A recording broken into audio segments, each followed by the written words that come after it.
Nah, tadi Bu Nina sudah menyampaikan mengenai fleksibilitas, keunikan dari produk, serta manfaat dari produk Unitlink. Nah, langsung saja kita persilahkan untuk Kakak Esti dari Ketua Literasi Millennials yang akan berbicara mengenai komitmen perusahaan asuransi dalam menjalankan peran, tugas, dan tanggung jawabnya. Silakan, Kak Esti. Terima kasih, Kakak Firman.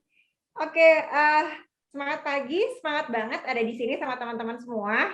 Lihat chatnya juga seru banget. Nah, supaya maksimal, aku coba bawainnya cepat aja, nanti supaya kita punya waktu yang cukup di sesi tanya jawab ya. Gitu. Oke, tadi udah sempat dibahas juga sama Kakak Nina, sama Kakak Antoni gitu ya, peran dari asuransi jiwa, kemudian juga gambaran literasi asuransi jiwa di Indonesia gitu. Nah, sebetulnya yang aku mau pengen share ke teman-teman itu lebih ke arah peran asuransi jiwa dan juga komitmen-komitmen apa sih yang harus dilakukan oleh suatu perusahaan asuransi jiwa kepada pemegang polis atau ke nasabah. Oke, boleh next slide-nya, Kak Admin. Oke, jadi ini tadi nyambung banget sama materinya Kak Nina yang untuk peran perusahaan asuransi jiwa. Kalau kita lihat di poin 1, 2, 3, 4, nah ini adalah tahapannya. Jadi yang pertama, asuransi jiwa itu tujuannya adalah melindungi atau merupakan proteksi dari risiko. Nah, proteksinya dalam bentuk seperti apa sih? Jadi sebetulnya konsepnya adalah risiko yang ada di kita, ada di teman-teman semua, itu dengan kita berkontrak atau memiliki asuransi jiwa, sebagian dari resiko itu kita alihkan ke perusahaan asuransi jiwa. Itu sebetulnya konsepnya. Jadi ada kerugian yang harusnya kita derita itu bisa kita minimalisir. Jadi within our control sebetulnya itu konsepnya untuk kembali lagi kesehatan keuangan yang lebih baik ke depan, kemudian juga untuk melindungi keuangan keluarga. Nah, baru nih konsep yang keempatnya yang unik banget. Nah, itu terkait dengan manfaat investasi. Apakah semua produk asuransi jiwa punya manfaat investasi? Nggak seperti itu teman-teman, tapi tadi yang udah disebut sama Kak Nina Seksi, sebetulnya yang punya manfaat investasi itu salah satunya adalah produk unit link gitu, dan yang tadi sudah sempat diuraikan gitu ya, apa aja sih yang harus kita ketahui dari produk unit link, kemudian ekspektasinya seperti apa, kemudian pilihannya seperti apa gitu. Nah, di bawah ini sebetulnya tugas dan tanggung jawab dari perusahaan asuransi jiwa, kalau kita lihat secara garis besar, memberikan pembayaran kepada pemegang polis tertanggung atau pihak lain yang berhak dalam hal tertanggung meninggal dunia atau tetap hidup, misalnya dalam kondisi sakit atau tadi asuransi kesehatan, atau pembayaran lain kepada pemegang polis tertanggung atau pihak lain yang berhak untuk menerima manfaat. Jadi, nah ini komitmen dan tanggung jawabnya adalah terkait dengan klaim gitu. Nah, kita lanjutkan dulu ya. Nanti di ujung kita ngomongin lagi tentang klaim. Next. Oke.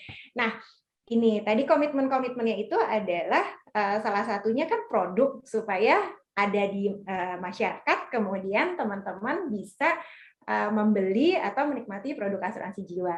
Nah, ini teman-teman yang ada di belakang layar, kalau teman-teman sebelumnya penasaran gitu ya, gimana sih cara satu produk asuransi jiwa itu dibuat gitu. Nah, ini spesial karena kita juga diskusi tentang produk asuransi jiwa yang fleksibel tadi terkait sama unit link.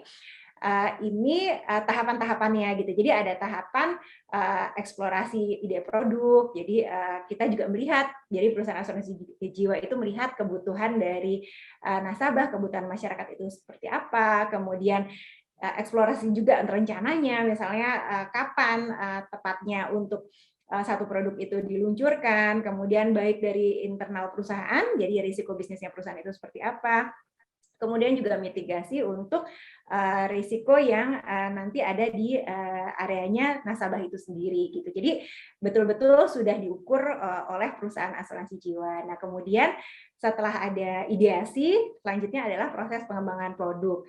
Nah, ini kembali lagi dalam satu perusahaan asuransi jiwa itu, karena kita diawasi oleh otoritas jasa keuangan, ada hal-hal yang harus kita perhatikan, terutama terkait dengan tata kelola.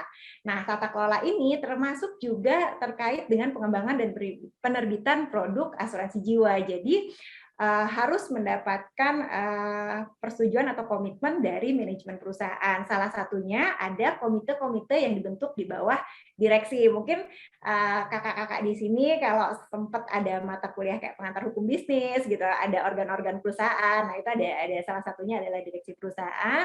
Nah, direksi ini punya tim yang disebutnya adalah komite pengembangan produk, yang sifatnya kalau perusahaan asuransi jiwa itu komite ini adalah wajib gitu. Jadi memang satu produk itu dibuat dengan penuh tanggung jawab dan penuh komitmen gitu dari perusahaan asuransi jiwa. Dan kemudian dalam proses pengembangan produk tentunya setelah siap produknya kita sampaikan ke otoritas jasa keuangan untuk kemudian disetujui. Dan tentunya prosesnya nggak langsung begitu submit disetujui, tapi ada diskusi juga antara otoritas jasa keuangan dengan kami, gitu, dengan kita-kita di perusahaan asuransi. Baru setelah produk itu disetujui, kemudian bisa dijual, dipasarkan, dan itu juga nggak langsung dipasarkan gitu aja, tapi kita juga lihat kesiapan operasionalnya perusahaan, kemudian kesiapan tenaga pemasar atau agen gitu ya, yang akan memasarkan, apakah sudah memahami tentang produknya gitu kan. Baru setelah kemudian ada fase-fase pembelajaran untuk agen atau pemahaman produk untuk agen, operasional sudah siap, maka kemudian produknya dijual, dipasarkan, dan tentunya tetap dipantau oleh perusahaan asuransi jiwa terkait dengan tanggapan nasabah, tanggapan marketnya, juga kemudian bagaimana nih operasional atau efektivitas dari pemasaran produk tersebut, termasuk juga untuk layanan produk. Next. Oke, nah ini sedikit yang tadi sempat aku bahas, salah satunya adalah dasar pemasaran. Itu ada dasar hukumnya atau kita mengacu ke regulasi, ada regulasinya sendiri, ada surat edaran otoritas jasa keuangan, ada nomornya di sini.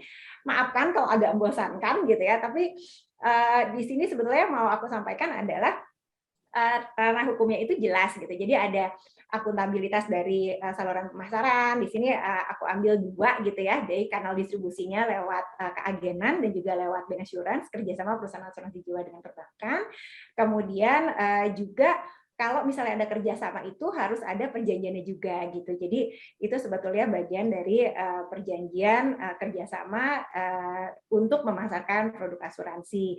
Nah, yang terakhir nih, kotak yang terakhir warna unyu ini, itu tanggung jawab perusahaan asuransi jiwa dalam kegiatan pemasaran. Jadi kita bertanggung jawab atas klaim, dan memang tanggung jawabnya perusahaan asuransi jiwa adalah untuk membayarkan klaim yang layak bayar. Jadi memang ada proses internal perusahaan ketika klaim itu disampaikan, dikaji untuk kemudian dalam waktu yang telah ditetapkan kemudian akan dilakukan pembayaran apabila memang dilihat klaim tersebut layak bayar. Nah, kemudian kita juga ada pelatihan, pengawasan, dan evaluasi berkala untuk kepatuhan tenaga pemasar. Jadi kalau di perusahaan tuh ada beberapa perusahaan yang memang memiliki sales compliance gitu. Jadi ada kepatuhan, bagian kepatuhan terkait dengan kepatuhan tenaga pemasar itu sendiri. Next, Kakak Admin. Oke, nah itu adalah proses secara keseluruhan. Tapi kemudian kembali lagi, dalam satu hubungan kan pasti mungkin ada perbedaan pendapat, ada hal-hal yang kita sebagai nasabah mungkin ada yang kita tidak puas dengan layanan yang diberikan, dengan produk yang diberikan. Nah, ini teman-teman juga tidak usah khawatir gitu ya, kalau udah punya produk asuransi jiwa, nanti kalau misalnya ada hal-hal yang tidak puas seperti apa gitu.